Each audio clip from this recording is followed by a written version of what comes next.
Started about 10 years ago. I was up in the Panhandle at the time. I had my own restaurant and my finances were a mess.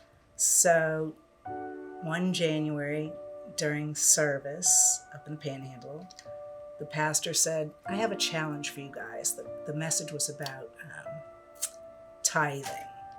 So I listened and I remember crying myself to sleep.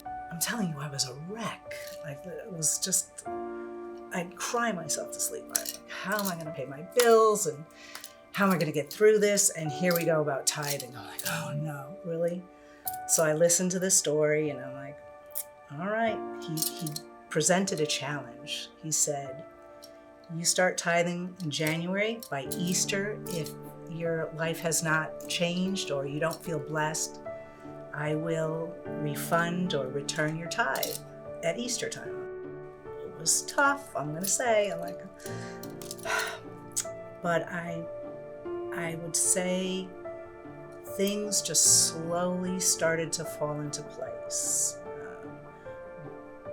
I just felt more of a blessing, more of a connection with God. Like, I was thanking Him actually for the opportunity to give back. And with that, I was just blessing upon blessing.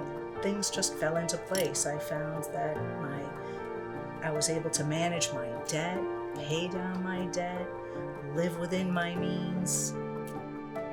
My son and I, Joshua, moved down from Trinity to the Dunedin area. And I'm a server up in Trinity. And one night we had a pastor meeting at my restaurant and I saw my old pastor from Trinity and I said, hey, we're down in Dunedin now. Can you recommend a church? Or he said, oh, there's this dude, Brandon Bruce. You should check him out.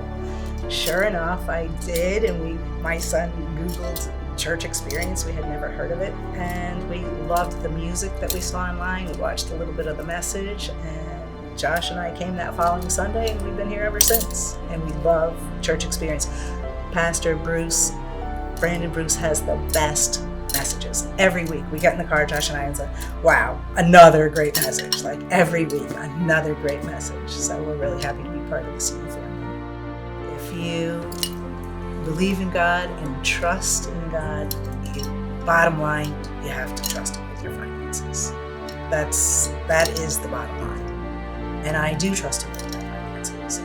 I have not had a worry day since. Somehow things always, I live a very meager life. I live within my means, and I think I learned that too throughout my whole tithing experience and church experience. And greed and want, and just be satisfied with what you have and what God's blessed you with. And that's the end of my story. Or the beginning of my story, I guess.